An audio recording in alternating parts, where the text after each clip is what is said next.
नमस्कार, very good morning सभी को।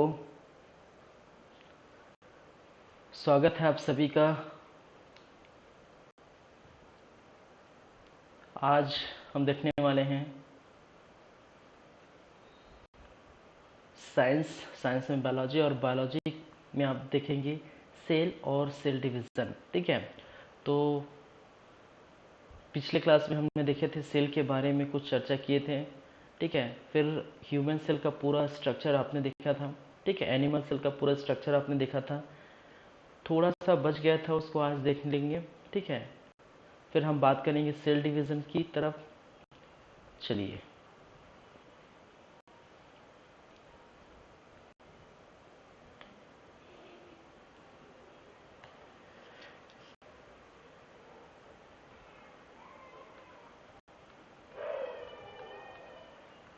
एनिमल सेल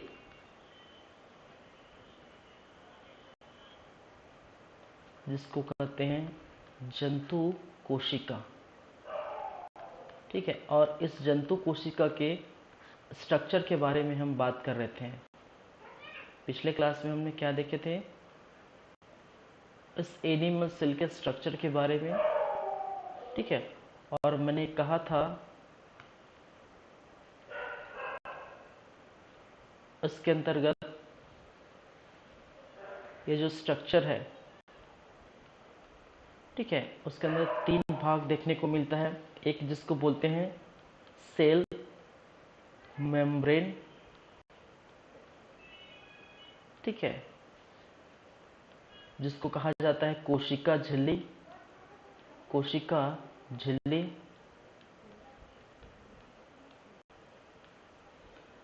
दूसरा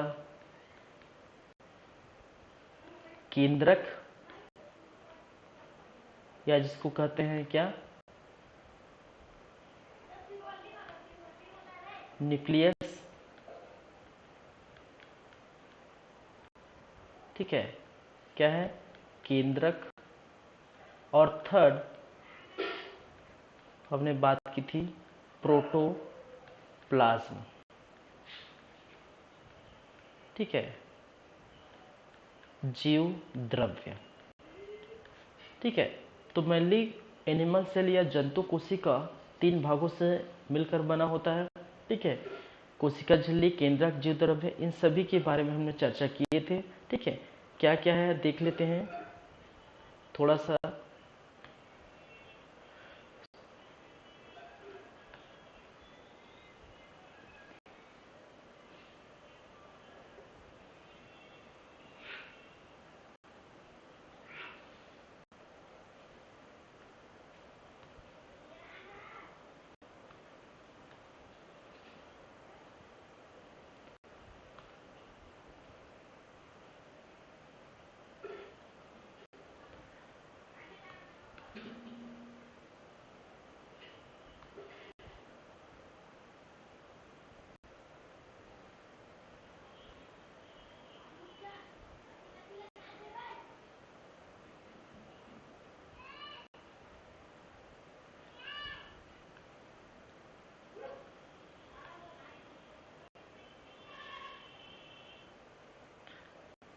चलिए, तो समझते हैं। बेसिकली ये है आपका एनिमल सेल। ठीक है, और मैंने कहा था इसके ऊपर इस प्रकार से कवरिंग लगी होती है।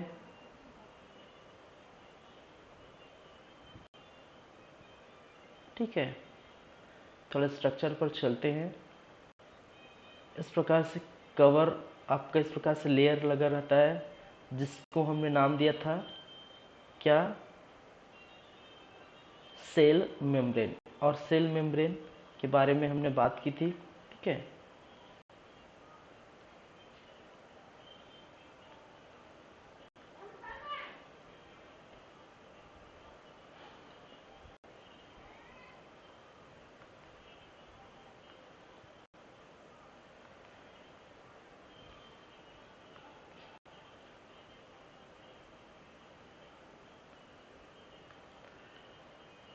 ये वाला पोर्शन जिसको बोलते हैं क्या? केंद्रक न्यूक्लियस।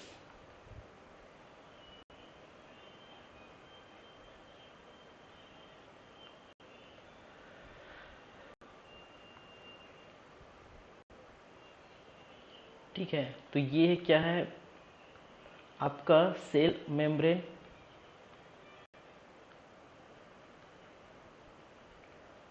ठीक है,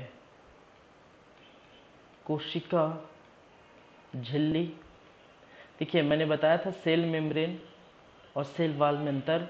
ठीक है, कोशिका झिल्ली और कोशिका भित्ति में अंतर।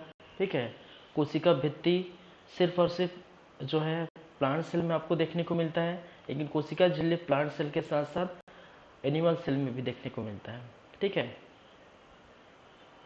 दूसरा जिसको बोलते हैं न्यूक्लियस, केंद्रक।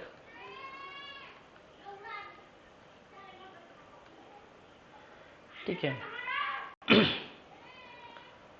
चलिए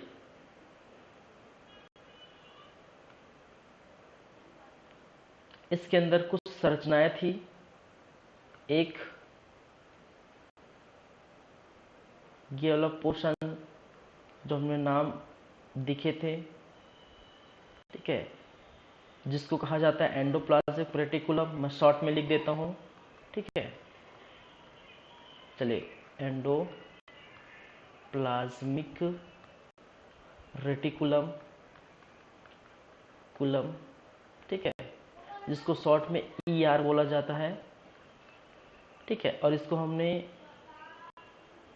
रफ ER के नाम से जानते थे। ठीक है, इसको हम स्मूथ ER के नाम से जानते थे। एक चीजें इस प्रकार से संरचना आपको देखने को मिलता है।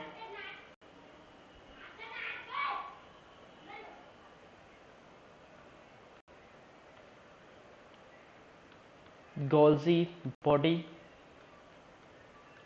ठीक है, इसको हिंदी में भी गोल्जी बॉडी बोलेंगे। एक स्ट्रक्चर इस प्रकार से दानेनुमा संरचना आपको देखने को मिलता था। ठीक है, इसको हम बोले थे राइबोसोम, राइबोसोम्स। ठीक है, हिंदी में भी राइबोसोम। कुछ स्ट्रक्चर आपको देखने को मिलेगा। ठीक है, एक जिसको बोलते हैं लाइसोसोम्स। ठीक है, इसको हिंदी में भी लाइसोसोम्स बोला जाता है। चलिए, एक है माइटोकॉन्ड्रिया। ठीक है, माइटोकॉन्ड्रिया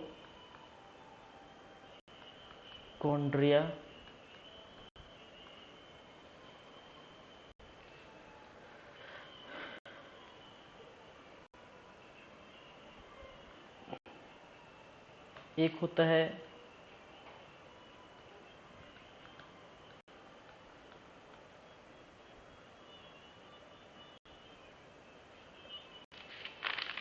तारतकाय। ठीक है, इसको बोला जाता है सेंट्रोसोम्स। सेंट्रोसोम्स,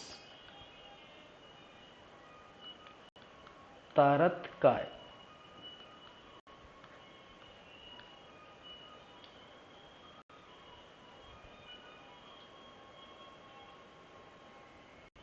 एक और कोशिकांग आपको देखने को मिलेगा।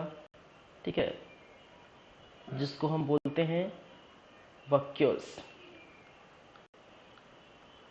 वक्यूल्स रसधानी। क्या है? रसधानी। ठीक है, तो इतनी सारी बातें हैं जो पिछले क्लास में थोड़ा बहुत हो चुका था। ठीक है, आपके पिछले क्लास में अगर देखा जाए तो हम बात कर चुके थे। ये तीन चीजें हमने तो पहले देख ही लिए थे। कौन से तीन चीजें भैया? ठीक है, कि कोशिका झिल्ली। ठीक है, और साथ ही साथ हमने बात की थी कोशिका भित्ति पर। ठीक है, और जो कि मैंने कहा था कि कोशिका भित्ति सिर्फ और सिर्फ आपको देखने को मिलेगा प्लांट सेल में। ठीक है, और जो कोशिका झिल्ली है वो आपको plant cell plus animal cell, ठीक है, दोनों में आपको देखने को मिलेगा। तो ये सबसे बड़ा अंतर था। इस चीज़ की बातें हमने कर चुके थे, केंद्रक की बातें कर चुके थे। ठीक है, क्या था वहाँ पर, केंद्रक क्या है, क्रोमेटिड धागा क्या है, क्रोमोसोम। ठीक है, और मैंने कहा था क्रोमोसोम का जो पार्ट है वो अलग से हम लाएंगे, जहाँ पर क्रोमोसोम, आरएनए, डीएनए, जीन्स। ठीक है, तो जेनेटिक्स वाले पार्ट में वो सब हम देख लेंगे। ठीक है, तो फिलहाल भी सेल का स्ट्रक्चर चल रहा है तो इसी पर फोकस करेंगे। ठीक है, जीव द्रव्य, और मैंने कहा था जीव द्रव्य के प्रोटोप्लाज्मा जिसको कहा जाता है जीव द्रव्य, इसके दो पार्ट थे। ठीक है, एक पार्ट जिसको हमने कहा था कोशिका द्रव्य, क्या है, कोशिका द्रव्य, और दूसरा केंद्रक द्रव्य, केंद्रक द्रव्य, इंग्लिश में साइटोप्लाज्म, साइटोप्लाज्म, और दूसरा न्यूक्लियोप्लाज्म, क्लियोप्लाज्म। ठीक है, तो ये हमने बात किए थे। एनिमल सेल के स्ट्रक्चर आप देख सकते हैं। चलिए, तो ये हो चुका था, ये तीन चीज़ें हो चुकी थी, फर्स्ट सेकंड थर्ड, और ये फोर्थ भी हमने देख चुके थे। ठीक है, कौन सा, एंडोप्लाज्मिक रेटिकुलम। ठीक है, चलिए अब एक एक करके हम बढ़ेंगे, किस पर, अन्य जो चीज़ें हैं उस पर, जैसे राइबोसोम्स है, ठीक है, लाइसोसोम्स है। ठीक है, यहाँ चलिए मैं लिख भी देता हूँ। मैंने कहा था यहाँ पर छोटे छोटे इस प्रकार से जो दाने दिखाई दे रहे हैं। ठीक है, ये साइटोप्लाज्म है। कहने का मतलब यहाँ पर जो चिपचिपा तरल द्रव पदार्थ गाढ़ा है उसी को हम क्या बोलते हैं, साइटोप्लाज्म। साइटोप्लाज्म जिसको बोलते हैं कोशिका द्रव्य, क्या है, कोशिका द्रव्य। और इसके अंदर भी कुछ चिपचिपा पदार्थ भरा होता है, केंद्रक के अंदर, न्यूक्लियस के अंदर, और इसी को बोलते हैं न्यूक्लियोप्लाज्म। क्या है, न्यूक्लियोप्लाज्म, केंद्रक द्रव, केंद्रक द्रव, द्रव। ठीक है, तो ये चीजें हैं। चलिए, तो एक एक करके हम बातें कर लेते हैं। तो पहली बात तो सेल मेम्ब्रेन,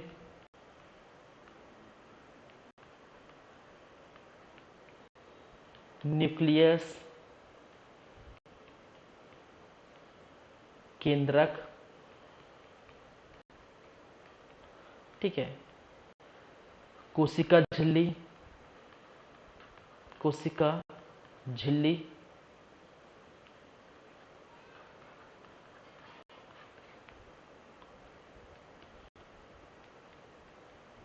प्रोटोप्लाज्म।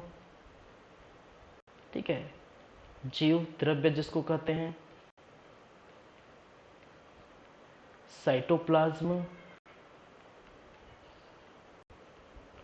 और न्यूक्लियोप्लाज्म।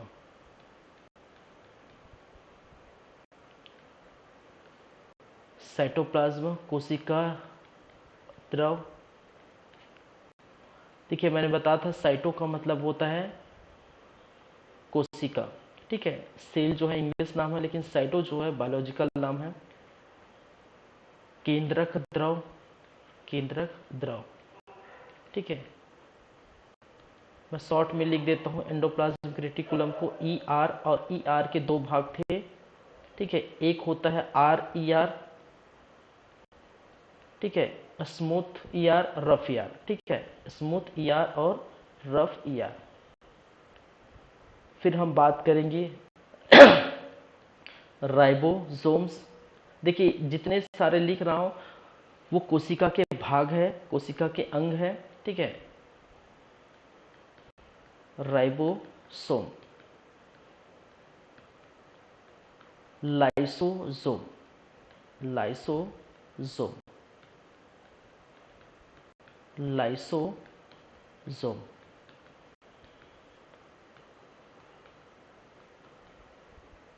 गॉजी बॉडी,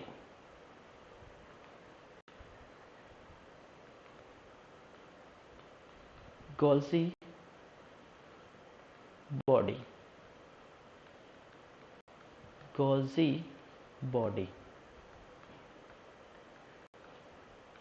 ठीक है, इसको डिक्टियोसोम भी कहा जाता है, प्लांट सेल में इसको डिक्टियोसोम भी कहते हैं। इसके कई नाम है, गोल्जी काय, गोल्जी बॉडी, गोल्जी अपरेटस, ठीक है, डिक्टियोसोम अन्य नाम से भी जाना जाता है।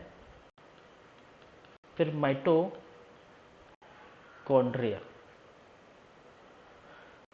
ठीक है, माइटोकॉन्ड्रिया।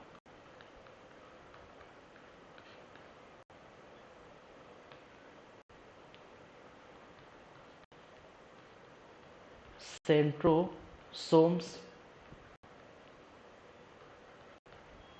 तारककाय,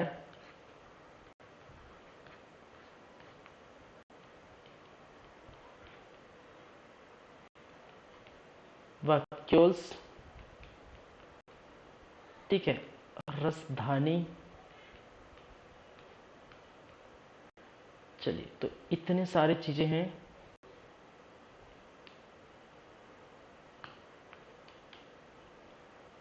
तो फर्स्ट, सेकंड, थर्ड और फोर्थ ये पिछले क्लास में हो चुका था। याद रखिए, ये 3-4 चीजें वो पिछले क्लास में हो चुका था, और बाकी कुछ चीजें जो है आज हम देखने वाले हैं।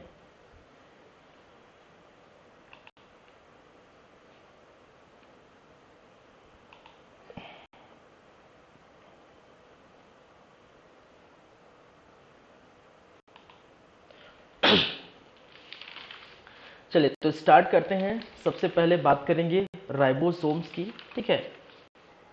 चलिए, मैं पिछले क्लास में थोड़ा थोड़ा यहाँ पर हिंट दे देता हूँ। पिछले क्लास में जो भी बताया है, ठीक है, इसके बारे में तो मैंने बता दिया है, ठीक है। थोड़ा सा हम बात करते हैं, ठीक है। ईआर कहने का मतलब एंडोप्लाज्मिक रेटिकुलम है, ठीक है। और इसको हमने क्या कहा था, क्या कहा जाता है इसको, स्केलेटन ऑफ सेल, ठीक है, कोशिका की हड्डी। क्यों?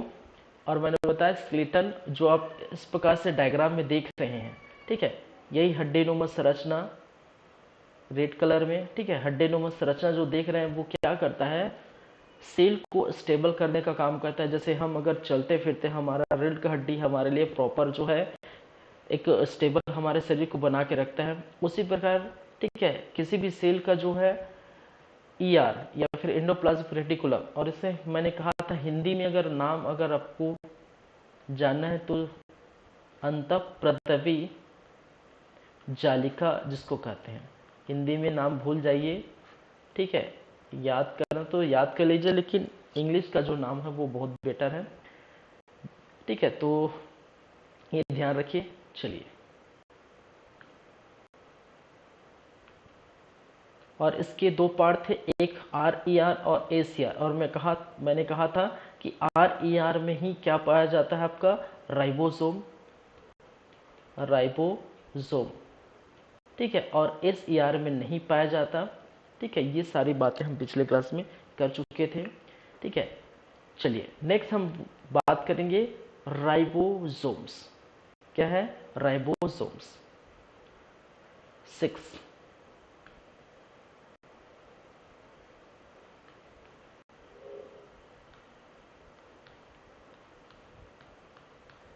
राइबोसोम्स।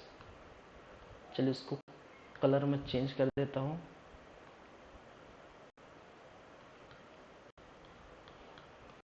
राइबोसोम्स,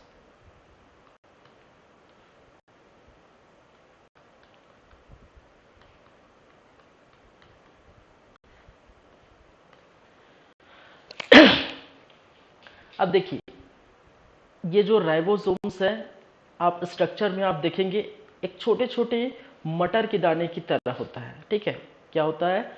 छोटे छोटे मटर के दाने तरह इस प्रकार से आपको देखने को मिलेगा, ठीक है। और ये क्या कहलाता है, यही कहलाता है राइबोसोम्स। ठीक है, अब इस राइबोसोम के बारे में हम बात करें तो पहली बात ये, किस राइबोसोम की खोज के परिप्रेक्ष्य में पैलेट साहब ने बताया था,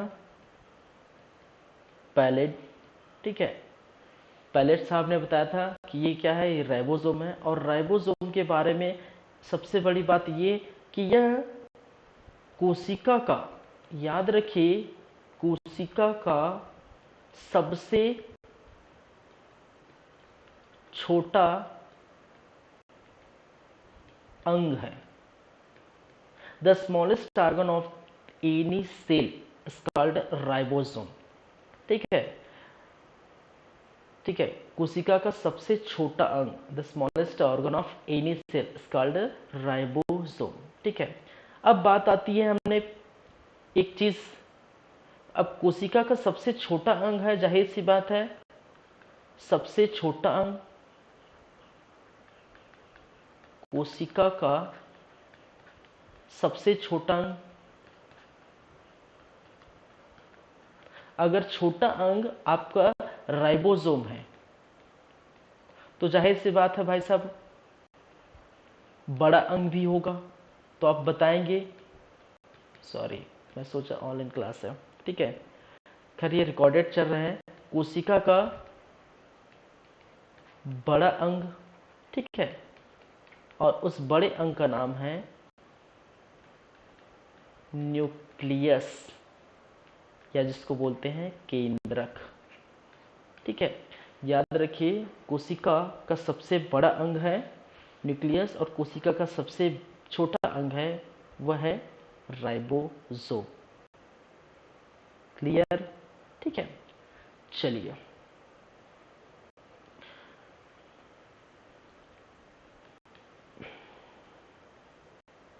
देखिए, इसका जो निर्माण है, ठीक है, इसका जो बनावट है वो एक तो आरएनए प्लस प्रोटीन,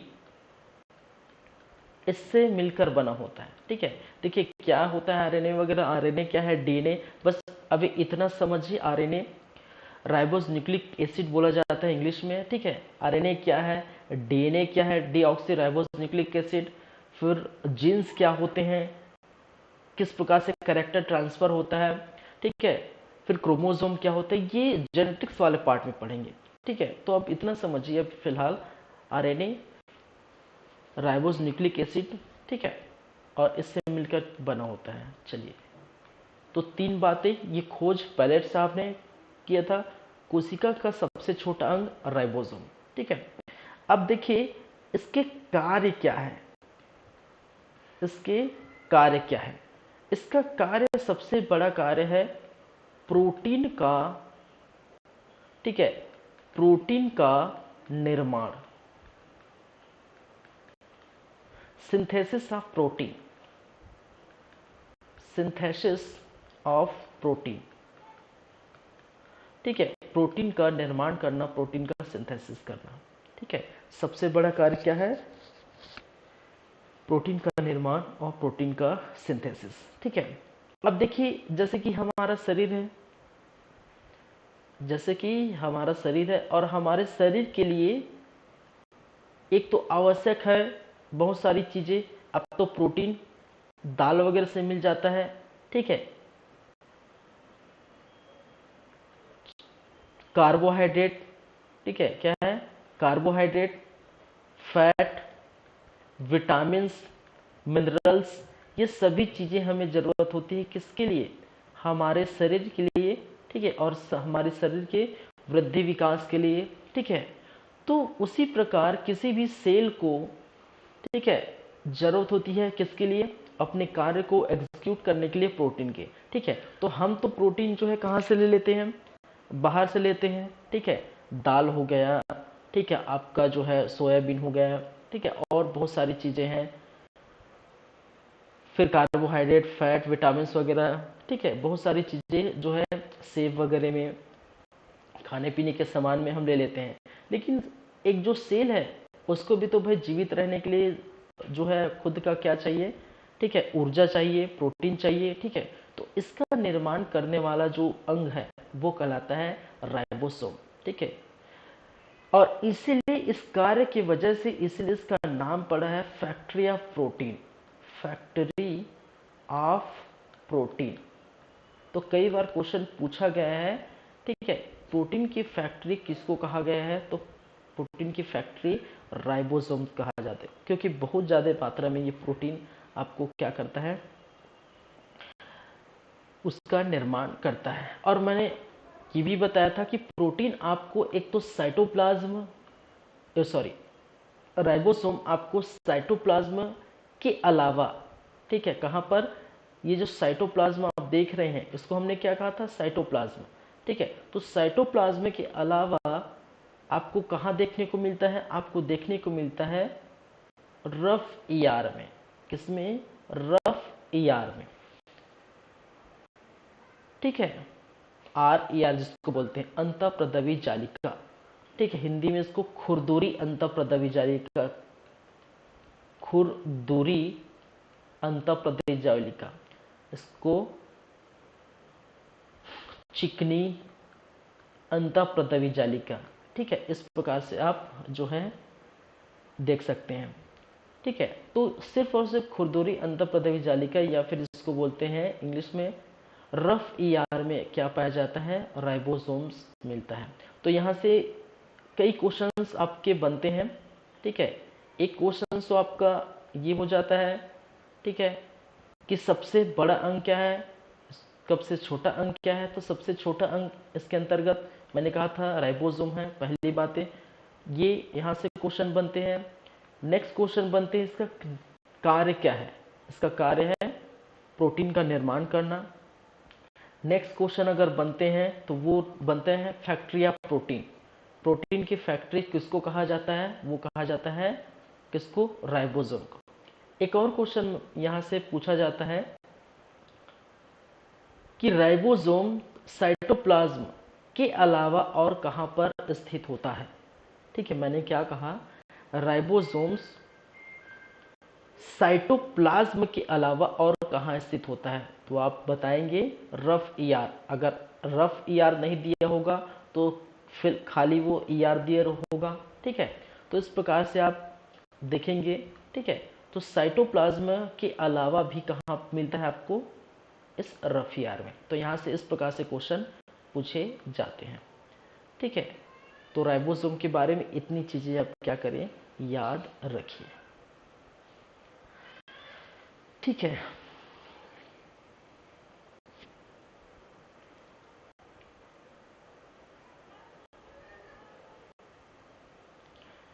चलिए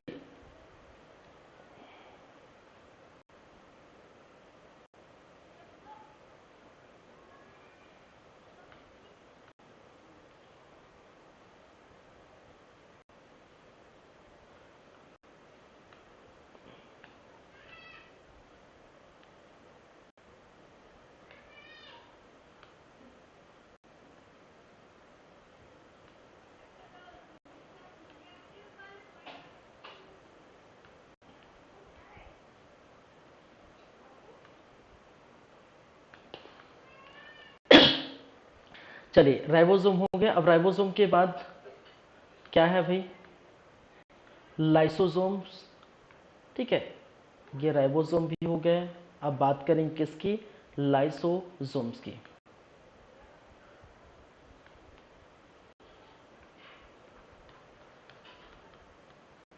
लाइसोसोम,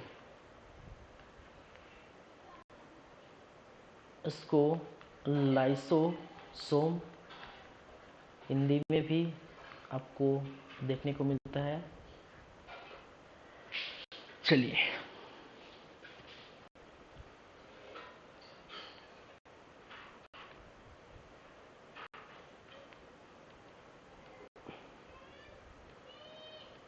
खोज, ठीक है, डी ड्यूवे, खोज किसने किया था, ठीक है, लाइसोसोम की खोज डी ड्यूवे साहब ने किया था। ठीक है, अब देखिए मेनली इसका क्या कार्य है। ठीक है, इसका कार्य अगर देखा जाए, ठीक है, तो ये क्या करता है, देखिए ये लाइसोसोम के अंदर एक हाइड्रो हाइड्रोलाइटिक एंजाइम्स।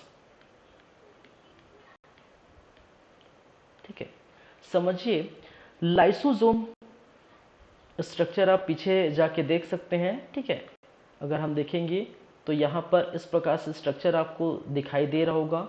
ठीक है, ये तो ये लाइसोसोम, और लाइसोसोम के अंदर मैंने क्या कहा, हाइड्रोलाइटिक एंजाइम्स आपको देखने को मिलता है।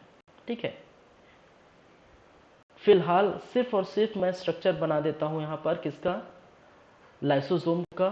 ठीक है, ये सेल है। ठीक है, ये क्या है, सेल है, और सेल के अंदर ये है लाइसोसोम, लाइसोसोम्स। ठीक है, अब देखिए क्या होता है, इसका कार्य क्या है, हाइड्रोलाइटिक एंजाइम्स उत्पन्न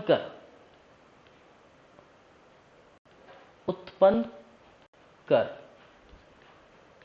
या सिक्रेट कर। ठीक है, सिक्रेट कर, हाइड्रोलाइटिक एंजाइम सिक्रेट कर क्या करता है, सेल को खत्म कर देता है। ठीक है, या फिर सेल को डिस्ट्रॉय कर देता है। ठीक है, इसके अंदर देखिए होता क्या है, लाइसोजाइम का कार्य है कि एक हाइड्रोलाइटिक एंजाइम उत्पन्न करेगा, सिक्रेट करेगा, और उस हाइड्रोलाइटिक एंजाइम से पूरे सेल को तबाह कर देता है। ठीक है, क्यों, देखिए इस ये तो लाइसोसोम है। ठीक है, कहीं पर बैठा होगा राइबोसोम, इसके अंदर कहीं पर बैठा होगा माइटोकॉन्ड्रिया, कहीं पर बैठा होगा गॉल्गी बॉडी। ठीक है, कहीं पर बैठा होगा आपका जो है सेंट्रोसोम्स। ठीक है, तो ये सारे जो कोशिकांग हैं अपने अपने फील्ड में माहिर है। कहने का मतलब राइबोसोम का क्या कार्य है कि वो प्रोटीन की फैक्ट्री, प्रोटीन का निर्माण करता है। माइटोकॉन्ड्रिया पावर हाउस अब क्या है, सेल है। गॉल्गी बॉडी परिवहन का कार्य करता है, देखेंगे। ठीक है, ट्रांसफॉर्मेशन का कार्य करता है। ठीक है, तो ये अपने अपने कार्य में माहिर है। लेकिन ऐसा कभी ये हो जाता है कि कोई ऐसा अंग कार्य करना बंद कर देता है या कार्य करना कम कर देता है, तो भाई साहब लाइसोसोम को आ जाता है गुस्सा। ठीक है, क्योंकि जब तक बॉस क्या चाहते हैं, बॉस ये चाहता है कि मेरे ऑफिस में जो भी काम है वो प्रॉपरली सभी करे, अगर कोई भी काम नहीं करे तो उसको निकाल दिया जाएगा। ठीक है, लेकिन ये लाइसोसोम यहाँ पर सबसे बड़ी जो भूमिका ये निभाती है कि अगर ये सभी अंग काम नहीं कर रहे हैं, ठीक है, और प्रॉपर लगभग सेल ही पूरा काम नहीं कर रहा है, तो क्या होता है, यहाँ से एक सिक्रेट करता है। क्या सिक्रेट करता है, हाइड्रोलाइटिक एंजाइम। ये लाइसोसोम क्या है, हाइड्रोलाइटिक एंजाइम्स क्या करता है, सिक्रेट करता है। और जैसे ही ये इतना खतरनाक होता है कि जैसे सिक्रेट करेगा, ये पूरी की पूरी क्या हो जाएगा, फट जाएगा, डिस्ट्रॉय हो जाएगा। और फटने के बाद अब क्या होगा, पूरी तरह से ये जो है डिस्ट्रॉय हो जाएगा, पूरी तरह से खत्म हो जाएगा। ठीक है, आपके दैनिक जीवन में एग्जाम्पल आप देखते हैं, कभी आप एक्सीडेंट हुए होंगे। ठीक है, कभी आपके जो है दरवाजे में नाखून फंसा होगा। देखिए हमारे जो शरीर में मैंने कहा नंबर ऑफ सेल्स है। ठीक है, और नंबर ऑफ सेल्स आपके हाथ में, उंगली में, पैर में, सर में, ठीक है, पूरे बॉडी में, जीभ में, सभी जगह आपके मौजूद है। ठीक है, अगर एक एक चीजें, अगर उंगली दब जाए किसमें, दरवाजे में, कहीं एक्सीडेंट हो गया, ठीक है, पुलिस ने मार दिया। ठीक है, आप देखेंगे कि मान के चलिए यहाँ पर पुलिस ने डंडा मार दिया, पीछे पुलिस ने डंडा मार दिया, तो क्या हो जाता है, ठीक है, कुछ दिन के बाद ये पूरा काला का काला हो जाता है। क्या हो जाता है, पूरी तरह से काला हो जाता है। हम कहते हैं ठीक है ये क्या हो गया है, लेकिन होता क्या है, ये जब इस प्रकार से मार पड़ती है, ठीक है, तो होता क्या है, ये हमारा जो सेल है वो सेल पूरी तरह से नष्ट हो जाता है। अब नष्ट हो गया तो हमारे बॉडी का अगर हाथ जो है दरवाजे पे लग गया तो ये चीजें काला हो जाती है, क्योंकि यहाँ पर जो है चीजें क्या हो गई, सेल का जो है स्थान खाली हो गया। अब जब सेल के स्थान खाली हो गए तो बगल वाले सेल क्या करेंगे, हम बात करेंगे सेल डिवीजन में आएंगे। ठीक है, अगर सेल की मृत्यु हो जाती है, सेल फट जाता है या सेल किसी भी प्रकार से डिस्ट्रॉय हो जाता है, तो जो पुराने सेल है वो नए नए दो दो सेल का क्या करता है, निर्माण करता है और खाली स्थान को भर जाता है। ठीक है, तो जब कुछ दिन बाद, 2-4 दिन बाद सेल, नया सेल का निर्माण होगा, ठीक है, नए सेल का निर्माण होगा और नए सेल के निर्माण के बाद जो खाली स्थान भर जाएगा, तो आपका यहाँ पर कालापन है, यहाँ पर जो कालापन था दरवाजे के दबने से या मारने से, ठीक है, तो इससे क्या होता है, सेल का जो खाली स्थान वो भर गया और भरने के बाद वहां पर प्रॉपर ठीक हो जाता है, फिर सेल जीवित हो जाता है, फिर से जो नया सेल है फिर वर्क करने लगता है। ठीक है, तो इस प्रकार से इसका ही कार्य है क्या, लाइसोसोम का। ये हाइड्रोलाइटिक एंजाइम्स उत्पन्न करता है और हाइड्रोलाइटिक एंजाइम्स उत्पन्न करके, ठीक है, सिक्रेट करके सेल की खाली जगह को या सेल के खाली स्थान को क्या कर देता है, भर देता है। ठीक है, चलिए सॉरी, उत्पन्न करके सेल को क्या कर देता है, खत्म कर देता है। और इसीलिए इसके इसी कार्य की वजह से इसको नाम दिया जाता है सुसाइडल बैग ऑफ सेल। ठीक है, क्या कहते हैं, सुसाइडल बैग ऑफ सेल, कोशिका की आत्महत्या की थैली, कोशिका के आत्महत्या की थैली हिंदी में। और ये कई बार क्वेश्चन आपके पूछा गया है। ठीक है, कोशिका की आत्महत्या की थैली निम्नलिखित में से किस कोशिकांग को या कोशिका के ऐसे कौन से अंग को बोला जाता है।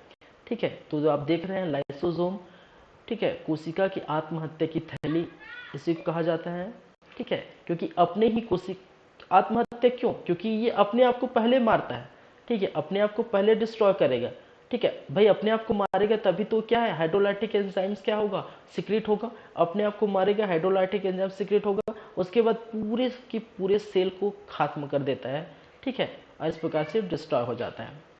तो भाई अगर अच्छे से काम नहीं करेंगे तो कहीं से भी बॉस निकाल देगा। ठीक है, तो बॉस भी यहाँ से निकल गए। चलिए, ठीक है, तो ये है इसका कार्य, ये है क्या है, लाइसोसोम। चलिए देखिए, ये लाइसोसोम बहुत बड़ा जो है रोल प्ले करता है। अगर लाइसोसोम नहीं होता, एक आप एज्यूम करिए लाइसोसोम नहीं होता, ठीक है, और लाइसोसोम नहीं होगा तो देखिए सेल की अगर खत्म होगी, ठीक है, सेल अगर हो सकता है किसी प्रकार की उनको काम करना बंद कर दे रहा है, अगर काम करना बंद करे तो एक प्रकार से मृत है। ठीक है, पूरी तरह से, तो बाद में वो सड़ जाएगा, गल जाएगा। ठीक है, बदबू आने लगेगी, तो इसके लिए डिस्ट्रॉय है। ठीक है, जैसे हम देखते हैं अपघटक का कार्य करते हैं, हमारे जो पर्यावरण में आप पढ़ते हैं अपघटक का कार्य करते हैं। ठीक है, तो अपघटक जो छोटे छोटे जो क्या होते हैं, कीड़े मकोड़े होते हैं, वो बॉडी को सड़ा देते हैं, सड़ाने का काम करते हैं और डिस्ट्रॉय करके नीचे जमीन में दबा देते हैं। उसी प्रकार अपघटन का कार्य हमारे सेल के लिए अपघटन का काम कौन करता है, लाइसोसोम। ठीक है, तो ये जो है कुछ चीजें याद रखिए। तो इसके बारे में, लाइसोसोम के बारे में डी ड्यूवे साहब ने बताया था, खोज इन्होंने किया था कार्य, हाइड्रोलाइटिक एंजाइम्स उत्पन्न करके सिक्रेट करके सेल को पूरी तरह से डिस्ट्रॉय कर देता है, इसलिए इसका नाम पड़ा सुसाइडल बैग ऑफ सेल। ठीक है, ये है लाइसोसोम। तो बातें क्लियर है। ठीक है, तो ये हमारा लाइसोसोम भी हो गया। अब बात करते हैं गोल्जी बॉडी या गोल्जी अपरेटस।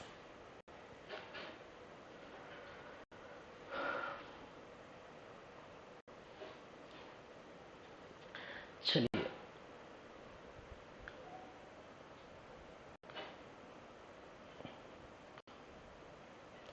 7th नंबर का हो गया 8।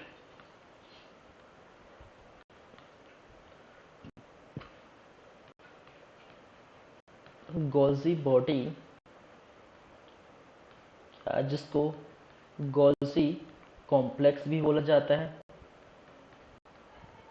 और या फिर इसको डिक्टियोसोम भी बोलते हैं।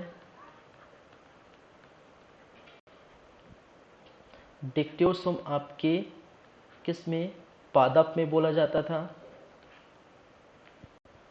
किस में बोला जाता है,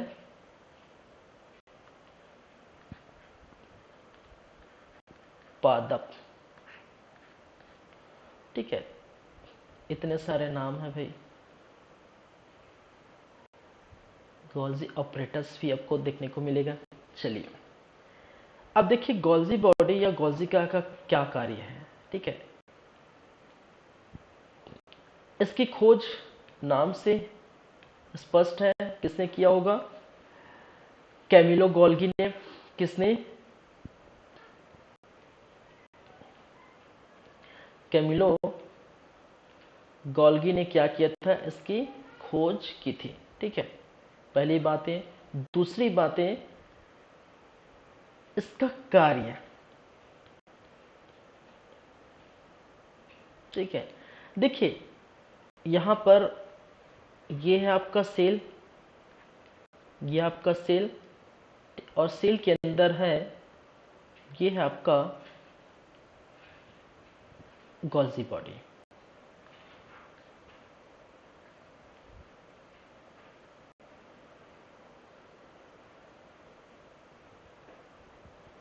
ये आपका गोल्जी बॉडी। अब देखिए इसका कार्य क्या होता है। मैंने कहा इसके पहले हम देखे थे। ठीक है, इसके पहले कौन? राइबोसोम। तो राइबोसोम का निर्माण, सॉरी, इसका कार्य क्या है? प्रोटीन का निर्माण। अब देखिए प्रोटीन का निर्माण तो हो गया है, लेकिन हमारे जो शरीर में, मैंने कहा यहां भी आपका क्या है? सेल है, जेब में सेल है। ठीक है, यहाँ भी सेल है, पैर में सेल है, सभी बॉडी में। ठीक है, बॉडी के हर एक जगह आपका सेल है। तो सभी सेल को क्या चाहिए? ठीक है, सभी सेल को क्या चाहिए? प्रोटीन चाहिए। ठीक है, सभी सेल को क्या है? ऊर्जा चाहिए। अगर कोई भी सेल अगर ये कहता है कि ऊर्जा की कमी हो रही है, उसका राइबोसोम प्रॉपर प्रोटीन का सिंथेसिस नहीं कर रहा है, उस सेल का माइटोकॉन्ड्रिया प्रॉपर वर्क नहीं कर रहा है। ठीक है, तो वो क्या करेगा? ठीक है, और कभी ऐसी चीजें होती है तो क्या करने को देखने को मिलता है कि गोल्जी बॉडी, भाई साहब, इसका कार्य क्या है? परिवहन का कार्य है। ठीक है, इसका कार्य परिवहन या फिर जो उसके ट्रांसफर ट्रांसफर अब ट्रांसफर क्या है? ट्रांसफर करेगा कि एक स्थान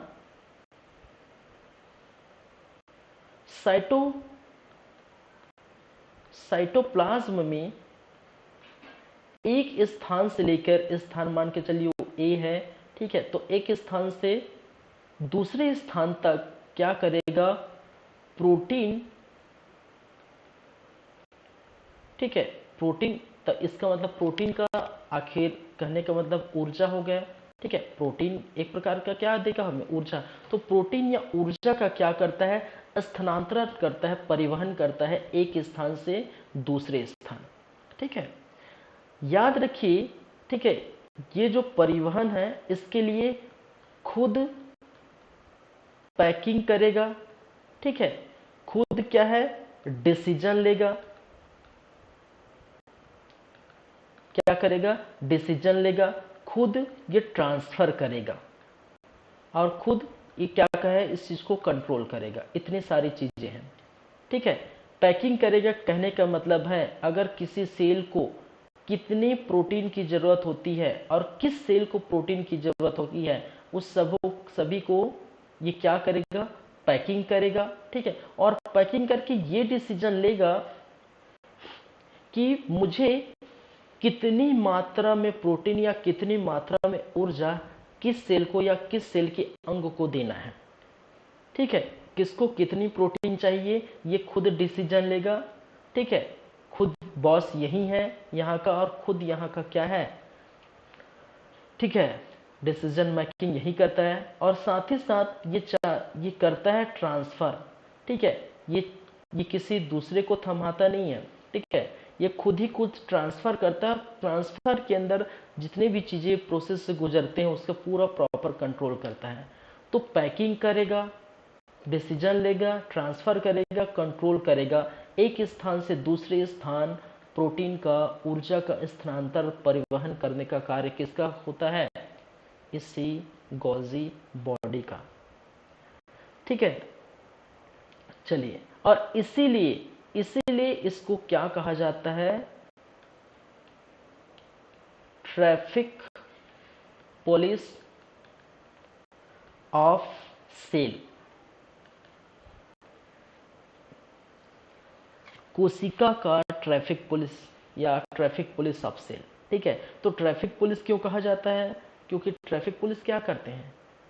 ठीक है, ट्रैफिक पुलिस आप देखेंगे, जाएंगे सिग्नल पर तो सिग्नल में, ठीक है, रेड सिग्नल हुआ तो रुक जाएंगे, ग्रीन हुआ तो चले जाएंगे। ठीक है, तो डिसीजन लेता है, ठीक है, कि ये जो है इस तरफ के लोग इस तरफ जाएंगे, पूरा कंट्रोल करता है, इस तरफ के लोग इस तरफ जाएंगे, रुकने वाले रुकेंगे। ठीक है, रेड लाइट जल गया तो रुकेंगे। तो इस प्रकार से जो डिसीजन करता है, ठीक है, खुद कंट्रोल करता है, ठीक है, आने जाने के लिए इस प्रकार से वो इंस्ट्रक्शन देते हैं। तो इसी कारण इसको क्या कहा जाता है? Traffic police of cell. तो यहाँ पर फिर एक क्वेश्चन आपको निकल के आते हैं। ठीक है, एक क्वेश्चन तो यही हो गया निम्नलिखित में से किस कोशिकांग को, किस कोशिका के अंग को ट्रैफिक पुलिस कहा जाता है? तो वह है गोल्जी बॉडी या गोल्जी का या डिक्टियोसोम, जिसको पादप में डिक्टियोसोम बोला जाता है। खोज कमियो गोल्गी ने किया था। ठीक है, तो ये सबसे मोस्ट इम्पोर्टेंट चीजें हैं। ठीक है,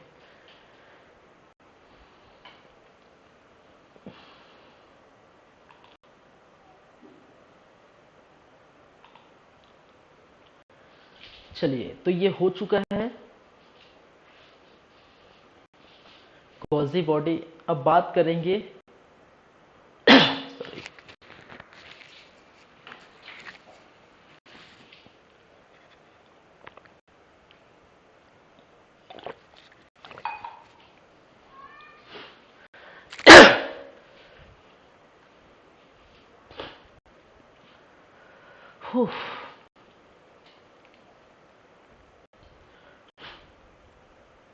चलिए,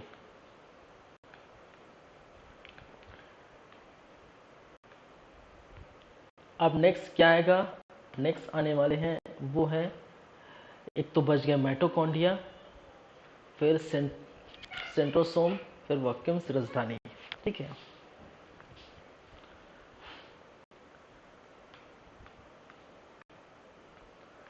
8 9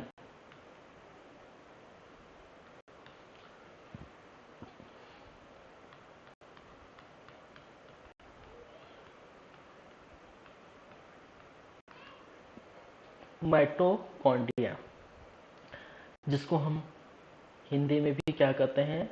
माइटोकॉन्ड्रिया।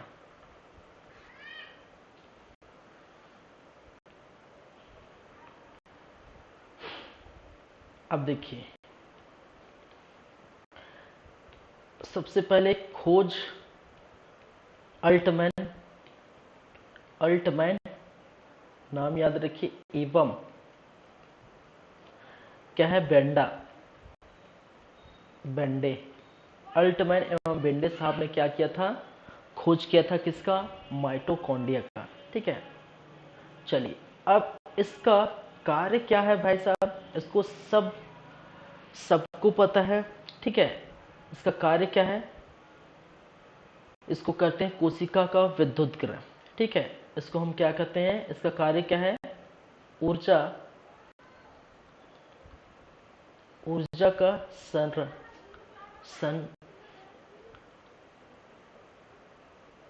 स्टोरेज, स्टोरेज को क्या बोलेंगे हिंदी में? चलिए, जो भी है, स्टोरेज ऑफ एनर्जी। कुछ कुछ चीज़ें हिंदी में अलग चीज़ें हैं। ठीक है, storage,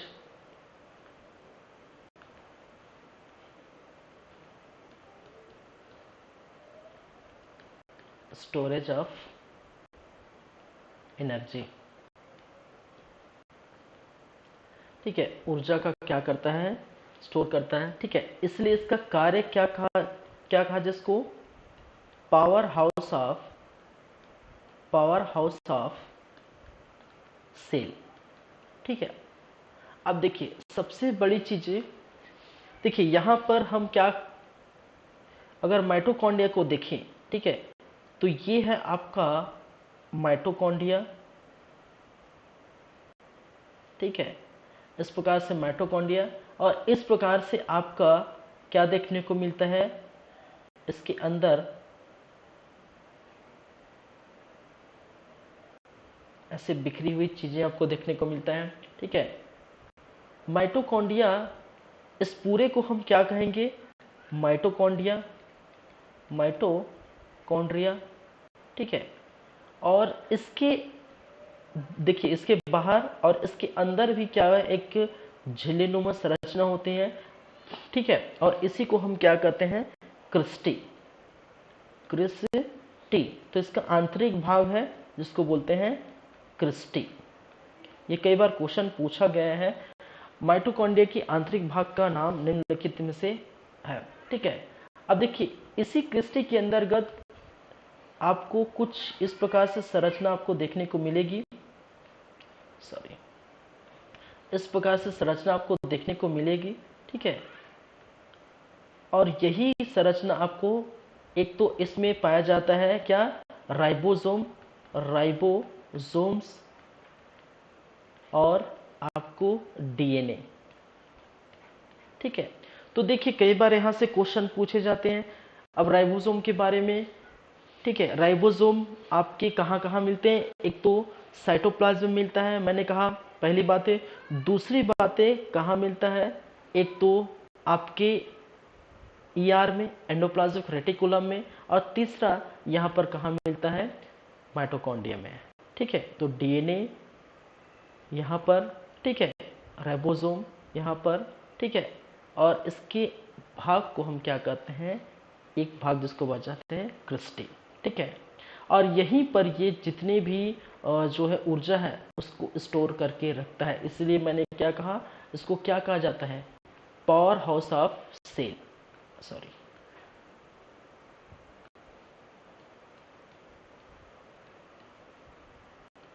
power house of cell.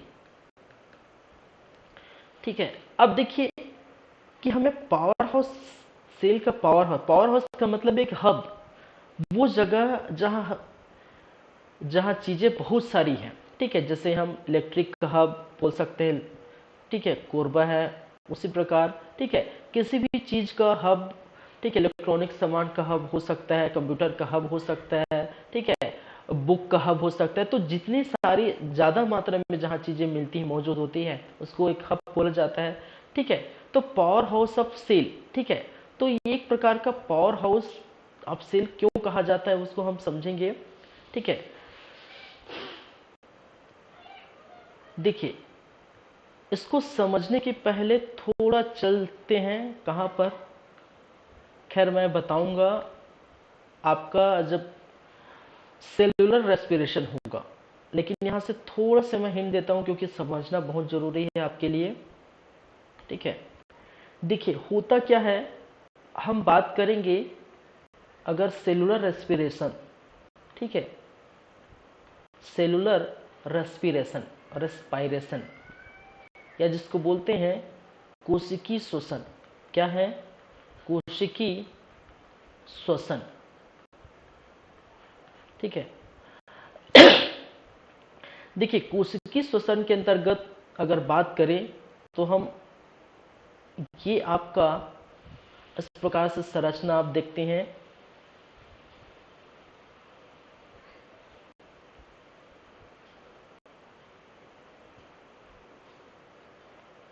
ये आपका क्या है, फेफड़ा। ठीक है, ज्यादा मैं डिप में नहीं जाऊंगा फिलहाल। ठीक है, ये आपका और जो है ये है नाक है, नोज है, ये माउथ है, मुंह है। ठीक है, सॉरी,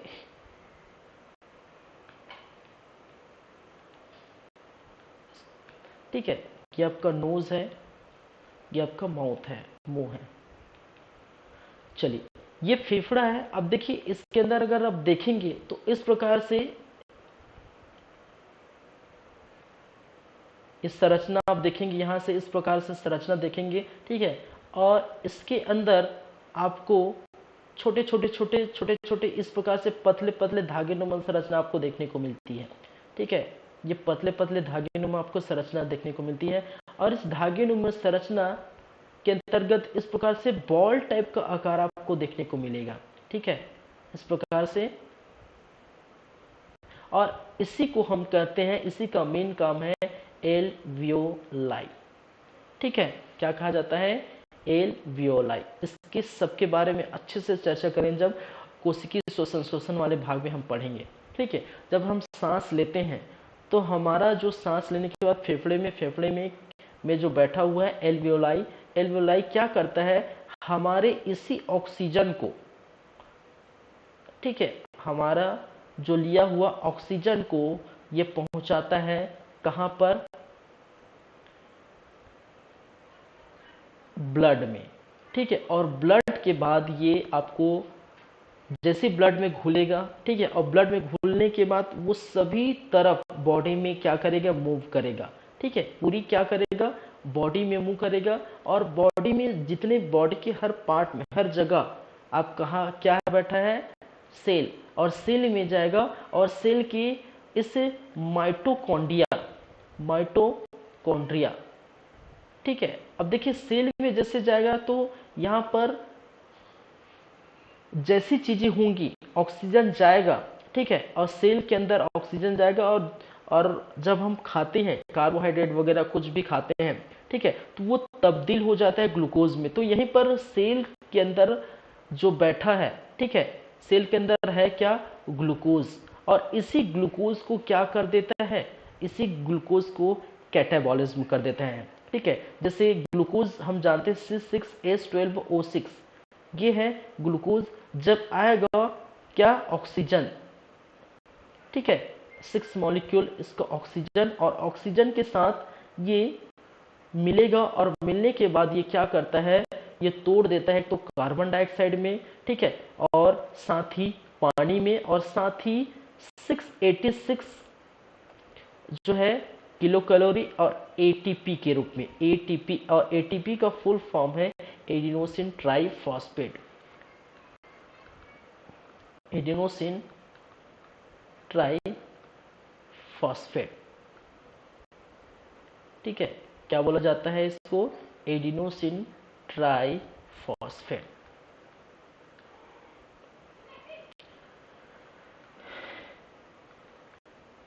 ठीक है, अब देखिए जितनी भी ऊर्जा, अब यहाँ पर आपको, अब मैं बताऊंगा जब जो कोशिकीय श्वसन के समय एक तो आपका क्रेब्स चक्र चालू होता है, ठीक है, क्रेब्स चक्र, और साथ ही साथ आपका ग्लाइकोलाइसिस साइकिल, या जिसको बोलते हैं,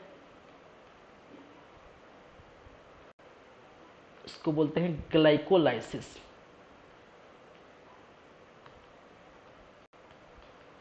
ग्लाइकोलाइसिस,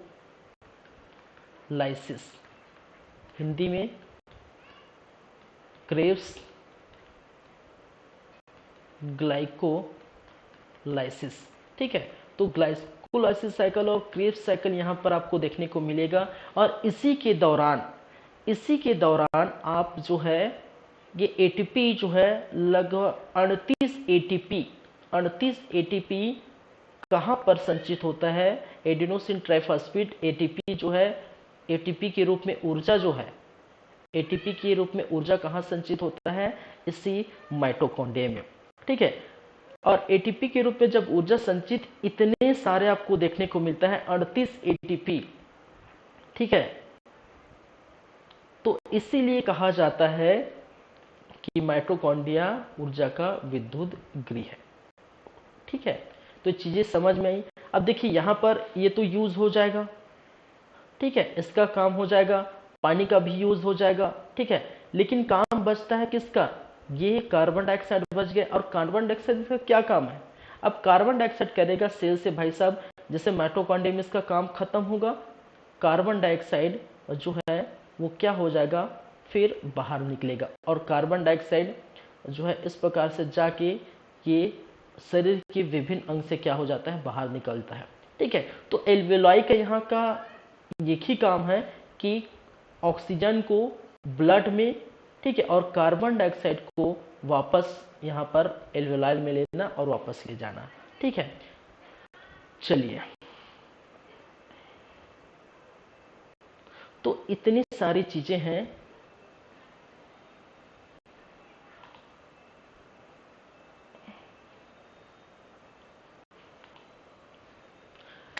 देखिए धीरे धीरे बढ़ेंगे तो बहुत जो है अच्छा लगेगा, क्लास तो मज़ा आ रहा होगा, ठीक है, क्योंकि एक एक चीज़ हम, आपका जो भी डाउट है वो क्लियर हो जाएगा। हम एक एक पॉइंट को, एक एक जो है चीज़ों को लेके चलेंगे, ठीक है।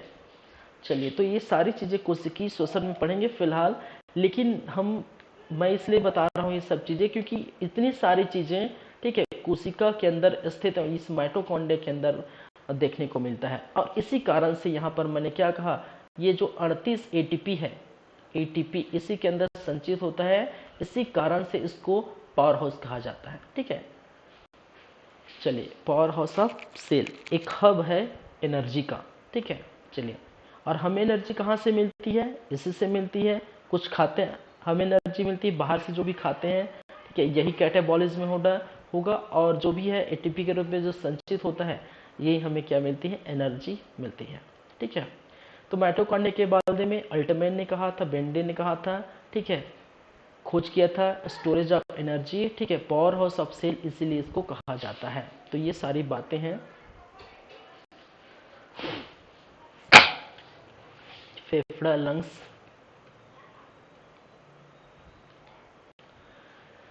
चलिए ठीक है। चलिए आगे हम बात करेंगे सेंट्रोसोम। और क्या बच गया भाई साहब इसके अंतर्गत, माइटोकॉन्ड्रिया हो गया, गोल्जी बॉडी,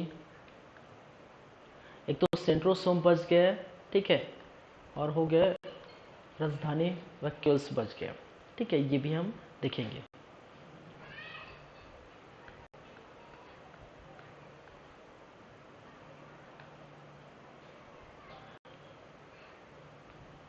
टेन 10 नंबर का है सेंट्रोसोम, 10 ही नंबर के ना, जो भी है 9 के बाद 10। सेंट्रोसोम, ठीक है, इसको कहा जाता है तारतकाय।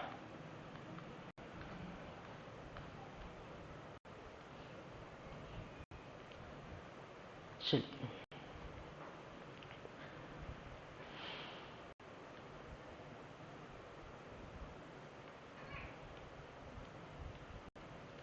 खोज याद रखेंगे, खोज जो है टी बॉवेरी, ठीक है। देखिए खोज के बारे में ये सभी चीज़ें जो है चीज़ें याद रखिएगी। टी बॉवेरी नामक भाई साहब ने, वैज्ञानिक ने क्या किया था, खोज किया था, ठीक है। अब देखिए इसका कार्य क्या है, कार्य क्या है, ये क्या करता है, कोशिका विभाजन के समय हेल्प करता है, कोशिका विभाजन, ठीक है, विभाजन में हेल्पफुल, ठीक है, कोशिका विभाजन के समय क्या करता है, मदद करता है, हेल्प करता है, ठीक है।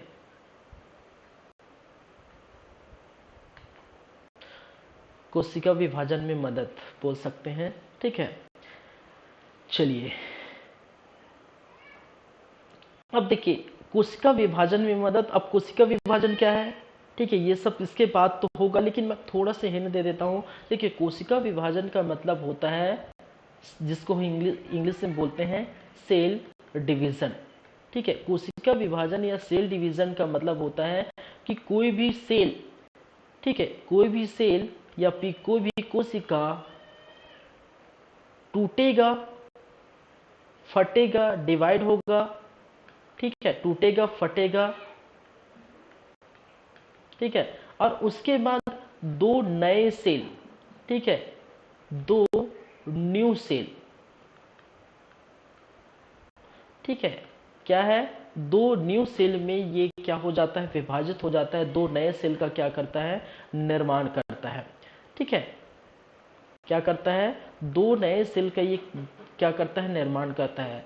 तो जब दो नए सेल का निर्माण करेगा और इसी को पूरा को हम बोलते हैं सेल डिवीजन। याद रखिए सेल डिवीजन या कोशिका विभाजन का मतलब ये नहीं है कि सिर्फ विभाजित होगा, कोशिका विभाजन का मतलब यह है कि विभाजित तो होगा, टूटेगा, फटेगा, ठीक है, डिस्ट्रॉय होगा, लेकिन उसके बाद दो नए जो है डॉटर सेल का निर्माण करता है, ठीक है। और इसी को पूरे प्रोसेस को हम कहते हैं कोशिका विभाजन, सेल डिवीजन। ये पूरा कोशिका विभाजन के एक चक्र होता है जो कि 24 घंटे में कंप्लीट होता है। इसको हम क्या करेंगे, इसके बाद वाले टॉपिक में हम देखेंगे। जैसे सेल खत्म हो जाएगा, सेल के बाद सेल डिवीजन, सेल डिवीजन के बाद हम देखेंगे ऊतक, या जिसको बोलते हैं टिश्यू, ठीक है।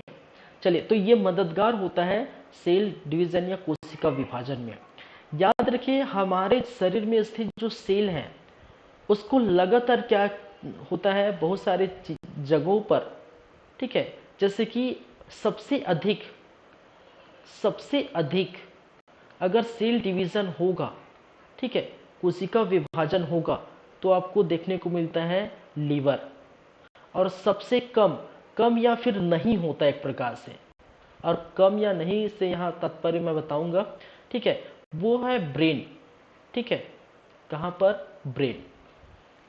देखिए, नहीं होता और थोड़ा होता है, मतलब यहाँ पर थोड़ा ध्यान देते हैं। देखिए, ब्रेन के दो पार्ट आप देखेंगे, एक जो है पार्ट जो है 90% पार्ट जो है न्यूरॉन सेल से बने होते हैं, न्यूरॉन्स का भाग होता है, ठीक है। और एक जो 10% भाग है वो गिलियन सेल कहलाता है, गिलियन सेल, ठीक है। क्या है? गिलियन सेल। तो 10% भाग गिलियन सेल, 90% भाग न्यूरॉन सेल। ये 90% भाग न्यूरॉन सेल में कभी भी सेल का डिवीजन या कभी भी वो सेल विभाजित नहीं होता, ठीक है। तो कई बार क्वेश्चन पूछा जाता है, निम्नलिखित में से कौन से पार्ट में या कौन सा सेल कभी भी विभाजित नहीं होता, ठीक है। तो आपको दे दिया जाएगा नर्व सेल, ठीक है, हार्ट सेल, कार्डियक सेल, ठीक है, अन्य अलग अलग सेल के नाम दिया जाएगा। तो क्या है? न्यूरॉन सेल या नर्व सेल यहाँ पर कभी भी विभाजित नहीं होता है। अब देखिए, सॉरी, एक चीज मैं यहाँ पर ये बता दूं, ठीक है, अगर कोशिका विभाजन अत्यधिक मात्रा में देखने को मिलता है, कोशिका विभाजन बहुत ज़्यादा तादाद मात्रा में देखने को मिलता है, तो कोशिका विभाजन के अंतर्गत आप देखेंगे कि अगर बहुत ज़्यादा जल्दी बहुत ज़्यादा मात्रा में विभाजन होगा तो वहाँ पर स्टोन बन जाता है, ठीक है, या फिर जिसको बोलते हैं कैंसर। आपने नाम सुने होंगे, ठीक है, नाम सुने होंगे अलग अलग कैंसरों के। गले में कैंसर आपको देखने को, ब्रेन में कैंसर होता है, ठीक है, लगातार ज़्यादा कोशिका विभाजन। लेकिन मैंने ये बात यहाँ पर कहा था कि एक प्रकार का नहीं होता या फिर कम होता है, ठीक है। तो जब नहीं होता कोशिका विभाजन या कम होता है, तो ब्रेन का कैंसर कैसे हो सकता है, ठीक है। तो ब्रेन का कैंसर कब होगा? जब मैंने कहा कि न्यूरॉन सेल 90% है, यहाँ पर कोशिका विभाजन नहीं होता, ठीक है, और गिलियन सेल 10% है, यहाँ पर कोशिका विभाजन आपका होगा। और यहीं पर अगर लगातार ज्यादा मात्रा में, ठीक है, अनियंत्रित,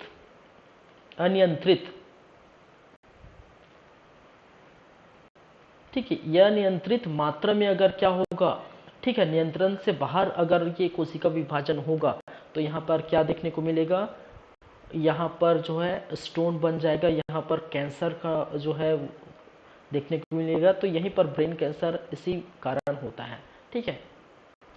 तो सेंट्रोसोम या तार काय का कार्य क्या है? कोशिका विभाजन में क्या करना है? मददगार करना है, ठीक है। यही सब बातें हैं। चलिए, तो ये समझ में आया होगा, बाद में आप कमेंट कर सकते हैं, ठीक है। चलिए, नेक्स्ट क्या है?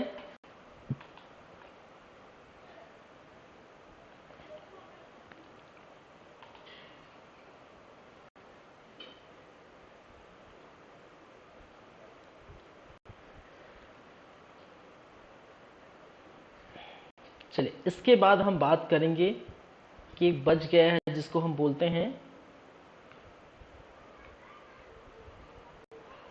रसधानी। क्या है? रसधानी, या जिसको बोला जाता है वैक्यूल्स, रसधानी। अब ये ब्रोंकिल्स क्या होते हैं, रसधानी क्या होता है, ठीक है। तो कुछ कार्य इसका कुछ ज़्यादा खासा कार्य, खासा क्या बहुत बड़ा कार्य है भाई, इसका कार्य अगर पूछा जाए, ठीक है, तो याद रखिए ये जल का संग्रहण करता है, स्टोरेज ऑफ वाटर, ठीक है, स्टोरेज ऑफ वाटर, जल का संग्रहण कौन करता है, इसी राजधानी, ठीक है। तो हमारे शरीर में देखिए, ठीक है, हमारे शरीर में जो है 65 से 70% जो अगर पानी पाया जाता है, ठीक है, तो इसके अंदर अगर देखा जाए,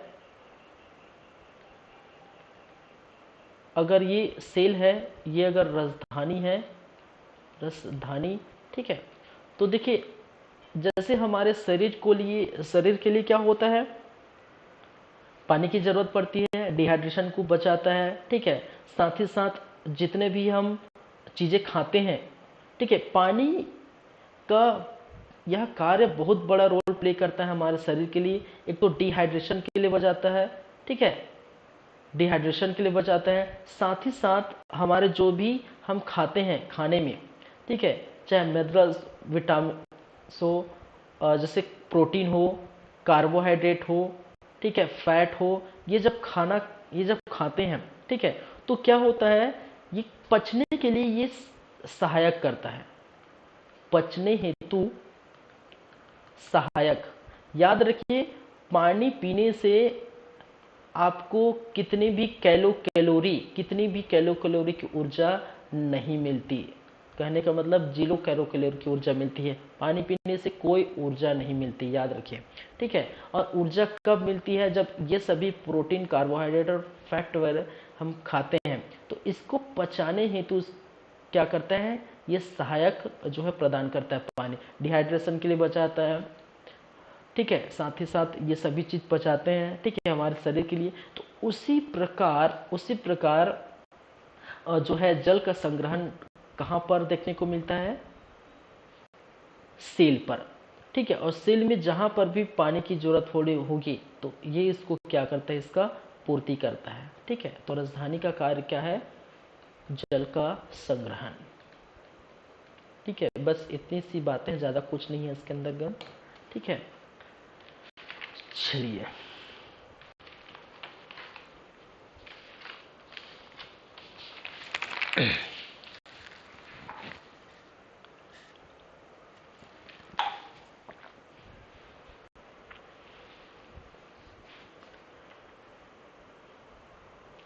तो इस प्रकार से जो है चीजें हैं, ठीक है। आप देखेंगे ये लगभग आपका सेल का पार्ट जो है सभी चीजें समाप्त हो गई हैं, ठीक है।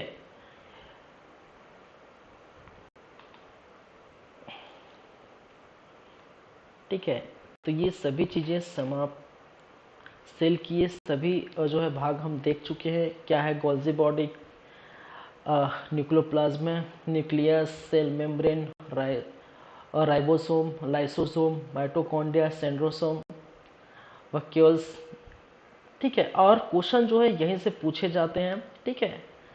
जो चीज़ मैंने पढ़ाया है, ठीक है, वहीं से आपके क्वेश्चन पूछे जाएंगे,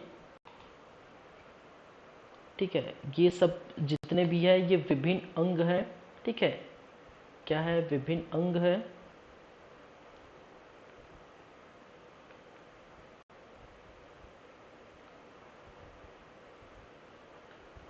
ये क्या है, आप हेडिंग लिख सकते हैं, कोशिका का विभिन्न अंग, विभिन्न अंग,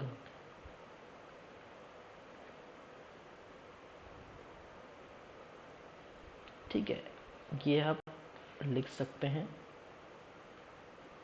चलिए, कोशिका के विभिन्न अंग,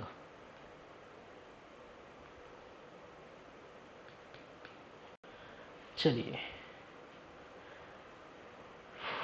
पार्ट ऑफ द सेल, तो ये सारी चीज़ें हम देख लिए, ठीक है। तो ये भी आपका कंप्लीट हो जाता है। तो लगभग जो है देखिए यहीं से question cell membrane, nucleus, protoplasm, ER, ribosome, lysosome, Golgi body, mitochondria, यहीं से क्वेश्चन आते हैं, सेंट्रोसोम, वैक्यूल्स, ठीक है, और ज़्यादा यहाँ पर देखने को नहीं मिलता, ठीक है। तो सारी चीज़ें हम लगभग क्लियर कर चुके हैं। चलिए नेक्स्ट हम बात करेंगे अब सेल डिवीजन या फिर कोशिका विभाजन पर, ठीक है। और जस्ट मैंने बताया सेल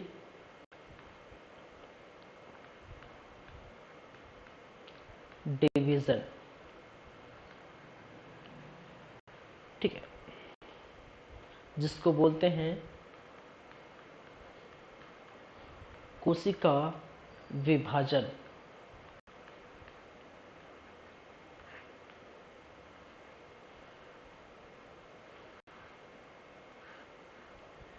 क्या होता है सेल डिवीजन, ठीक है, इसके बारे में अगर बात करें तो खोज कोशिका विभाजन की खोज जो है वार्चाओ ने किया था, वार्चाओ, ठीक है। 1855 में वार्चाओ नामक वैज्ञानिक ने कोशिका विभाजन को खोजा था, ठीक है। कोशिका विभाजन क्या है, और कोशिका विभाजन का मतलब है कि पेरेंट सेल का डिस्ट्रॉय होकर डॉटर सेल बनना, पेरेंट सेल का डिस्ट्रॉय होकर, ठीक है, होकर डॉटर सेल, डॉटर सेल का निर्माण, ठीक है। जो पहले मैंने जस्ट अभी बताया इसके पहले, ठीक है, कहने का मतलब है कोई भी सेल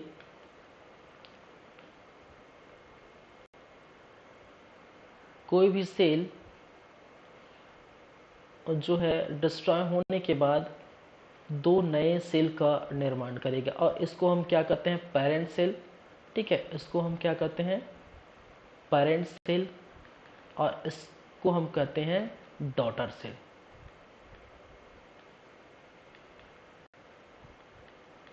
ठीक है। तो दो नए, एक और ये दूसरा, दो नए सेल का निर्माण करता है, ठीक है। कहने का मतलब ये ओल्ड सेल, ठीक है, और दो न्यू सेल का निर्माण आपको देखने को मिलता है, ठीक है। तो इसी को हम कहते हैं कोशिका विभाजन, ठीक है, याद रखिए। अब देखिए कोशिका विभाजन के अंतर्गत आपको देखने को मिलती है सेल साइकिल, सेल साइकिल एक चीज है, CYCLE, सेल साइकिल, ठीक है। सेल साइकिल, सेल साइकिल का मतलब क्या है, देखिए ये जो कोशिका विभाजन है, ठीक है, एक पूरा साइक्लिन है, ठीक है। कहने का मतलब है कोशिका का यहां पर विभाजित होगा, ठीक है, कोशिका टूटेगा फटेगा विभाजित होगा, और विभाजन के बाद नए सेल का निर्माण करेगा, ठीक है, न्यू सेल का निर्माण करेगा। तो कोशिका टूटेगा और टूटे के बाद क्या करेगा, न्यू सेल का निर्माण करेगा, इसको हमने क्या कहा था, कोशिका विभाजन। और ये जो है इसी कोशिका विभाजन एक सेल के रूप में कंप्लीट होता है, और ये लगभग ये 24 हावर, ये जो सेल साइकिल जो है कितने घंटे में, 24 घंटे में कंप्लीट होता है, ठीक है। तो 24 घंटे में क्या होगा, एक सेल टूटेगा और टूटने के बाद दो नए सेलों का निर्माण करेगा, और इसी को हम कहते हैं सेल साइकिल। तो बेसिकली कहा जा सकता है कि कोशिका विभाजन एक सेल साइकिल में कंप्लीट होता है, ठीक है। तो क्या है सेल साइकिल, कैसे कोशिका विभाजन होता है, इसके भी हम चर्चा करेंगे, ठीक है। चलिए तो ये सारी बातें याद रखिए। खोज वार्चाओ ने, पेरेंट सेल का डिस्ट्रॉय होकर डॉटर सेल का निर्माण करना, ठीक है, और ये सेल साइकिल इस प्रकार से किस प्रकार से देखने को मिलता है वो हम देखेंगे, ठीक है। चलिए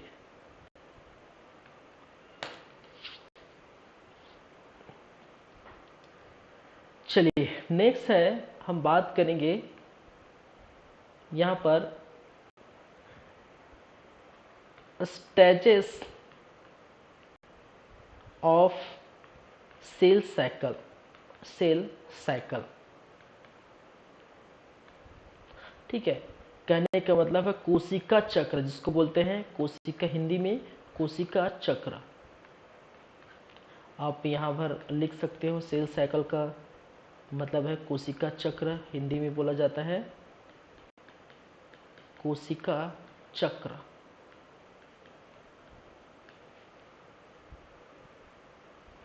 ठीक है, कोशिका चक्र की बात करें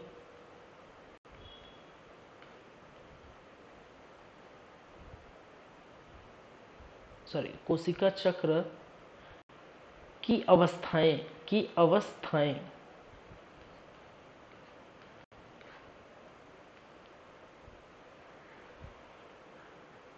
इस कोशिका चक्र की अवस्थाओं को मेनली हम बांटते हैं दो भाग में। एक जिसको बोलते हैं इंटरफेस, क्या है इंटरफेस, जिसको बोलते हैं अंतरावस्था, हिंदी में अंतरावस्था। ठीक है, दूसरा जिसको बोलते हैं माइटोटिक फेज, और इसी को हम एम फेज भी बोलते हैं। ठीक है, इसी को हम क्या बोलते हैं, एम फेज। देखिए, इसको हम हिंदी में बोलते हैं विभाजन अवस्था, विभाजन अवस्था। ठीक है, क्या है, विभाजन अवस्था। इस अंतरफेज या इंटरफेस के अंतर्गत आप देखेंगे तो एक तो फर्स्ट फेज जिसको बोलते हैं G1 फेज, ये सभी चीजें हम बात करेंगे। ठीक है, लेकिन पहले लिख लें। ठीक है, दूसरा जिसको बोलते हैं एस फेज, क्या है एस फेज, क्या है G1 फेज, और क्या है थर्ड जिसको बोलते हैं G2 फेज। ये हिंदी में ही नाम लिखिए। ठीक है, फेज मतलब अवस्थाएं। ठीक है, जैसे अंतरावस्था, विभाजन अवस्था, तो फेजेस मतलब अवस्थाएं। ठीक है, तो G1 फेज हो गया, एस फेज हो गया। देखिए, विभाजन अवस्था को दो भागों में हम बांटते हैं। ठीक है, एक जिसको बोलते हैं आपका कैरियोकाइनेसिस। ठीक है, कैरियोकाइनेसिस, और दूसरा जिसको बोलते हैं साइटोकाइनेसिस, साइटोकाइनेसिस।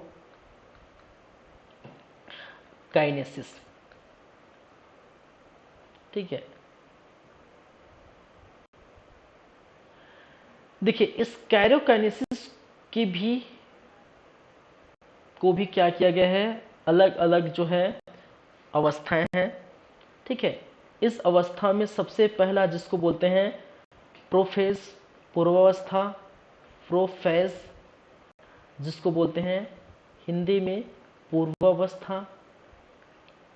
दूसरा जिसको बोलते हैं मेटाफेज, क्या कहा जाता है, मेटाफेज। ठीक है, मध्यावस्था। थर्ड जिसको बोलते हैं एनाफेज। ठीक है, पश्चावस्था।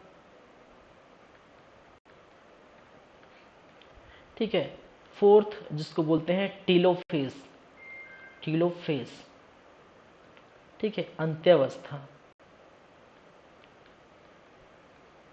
ठीक है,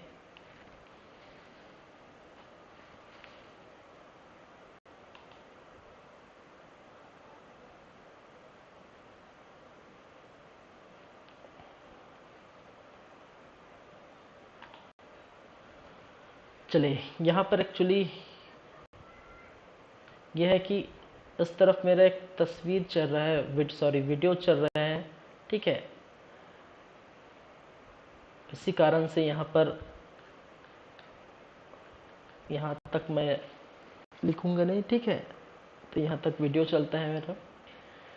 चलिए, कैरियोकाइनेसिस, साइटोकाइनेसिस के अंतर्गत। ठीक है, और यहीं पर आपका जो हो जाता है उसको हम बोलते हैं विभाजन। ठीक है, साइटोप्लाज्म का विभाजन ये होता है, साइटोप्लाज्म का विभाजन देखेंगे ये सभी चीजें, ठीक है।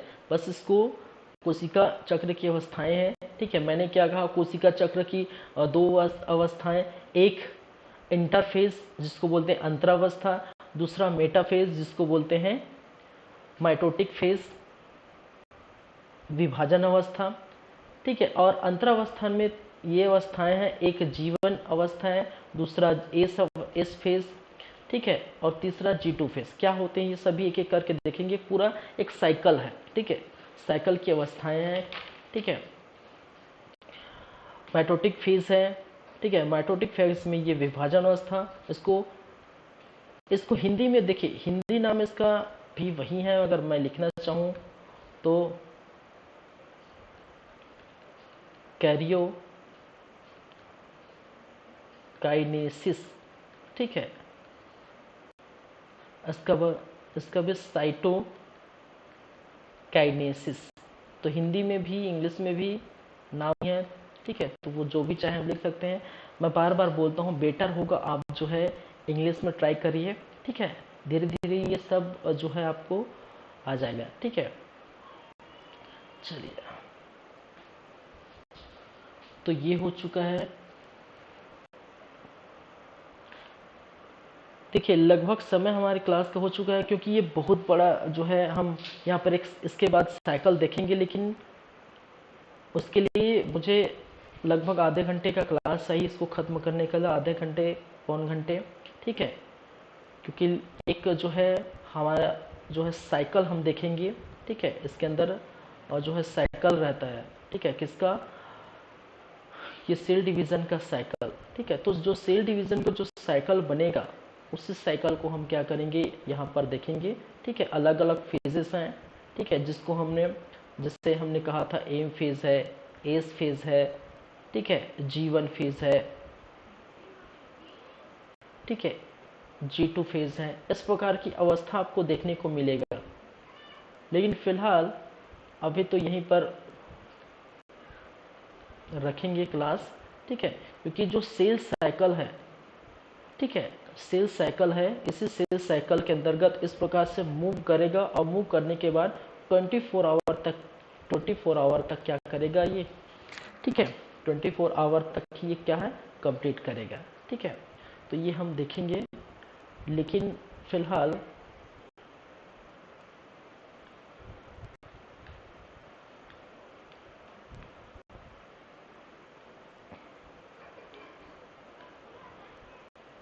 चलिए, तो आज की जो क्लासेस हैं वो हम यहीं तक रखते हैं, ठीक है, क्योंकि बहुत सारी चीज़ें हम यहाँ पर कवर कर चुके हैं। देखा जाए तो लगभग सेल आपका ख़त्म हो चुका था, ठीक है। साइंस के अंतर्गत बायोलॉजिकल सेल और सेल डिवीज़न हम देखिए आज की क्लास में, एनिमल सेल, ठीक है, कोशिका, जंतु कोशिका के अंदर। चलिए, फिर ये पूरा डायग्राम आप यहाँ लिख भी सकते हैं, फिगर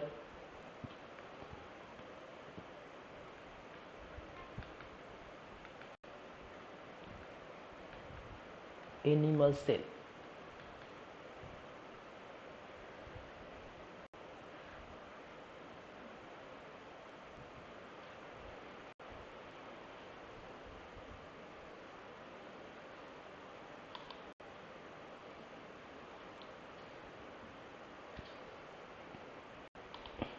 ठीक है। तो ये चीज़ें हैं। फिर कोशिका के विभिन्न अंग देखें, ठीक है। फिर ये राइबोसोम क्या होता है, ठीक है, factory of protein, lysosome, suicidal bag of cell, Golgi body जिसको बोला ट्रैफिक पुलिस ऑफ सेल, ठीक है, अलग अलग विभिन्न नाम है, माइटोकॉन्ड्रिया, ठीक है। फिर ये चीज़ें माइटोकॉन्ड्रिया में किस प्रकार से आपका ऊर्जा स्टोर रहता है, सेंट्रोसोम तारका क्या है, ये हम देखें, राजधानी वैक्यूल्स क्या है, सेल डिवीज़न क्या होता है, सेल साइकिल क्या होते हैं, ये देखेंगे, ठीक है। तो इस प्रकार से हमने बात की। चलिए, तो नेक्स्ट क्लास जो होगा वो कल नेक्स्ट क्लास, और नेक्स्ट क्लास में आपका सेल साइकिल साथ में टिश्यू, ऊतक, ठीक है, कोशिका चक्र।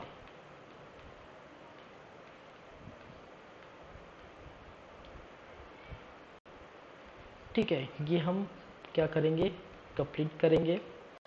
ठीक है, चलिए।